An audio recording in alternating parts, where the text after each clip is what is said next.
কি গো, সবাই কেমন আছো? কালকে তো জামাই ষষ্ঠী, জামাইদের জন্য স্পেশাল মিষ্টি বানাতে হবে তো নাকি? আজকে তোমাদের আমি আমের মনোহরা বানানো দেখাবো। মুখে দিলেই নিমেষে মিলিয়ে যাবে এই মিষ্টি, মন হরণ করবেই। এখানে আমি কিছুটা ছানাকে ভালো মতো মেখে নিয়ে দুভাগ করে রাখলাম।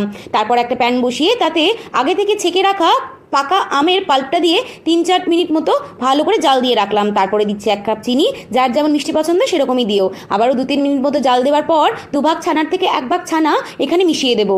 আর দিচ্ছি 3 কোয়া মতো এলাচ। এরপর ভালো করে 10 মিনিট মতো মিডিয়াম ফ্লেমে জাল দিয়ে দিয়ে একটা মণ্ড তৈরি করতে হবে।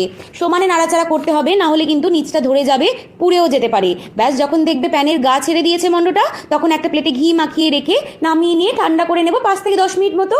এরপর উষ্ণ গরম থাকতে থাকতেই তার মধ্যে দিচ্ছি একটু গুঁড়ো দুধ আর বাকি ছানাটা ভালো করে মেখে নিয়ে সব কিছু তারপরে 10 মিনিট মতো ফ্রিজে সেট হতে দিচ্ছি।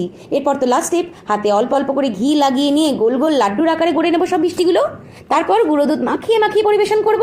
ব্যাস, রেডি আমাদের আমের মনোহরা। ভিডিওটি যদি ভালো লাগে তাহলে লাইক শেয়ার সাবস্ক্রাইব করে আমার পাশে থাকবেন। সবাইকে তাহলে টাটা।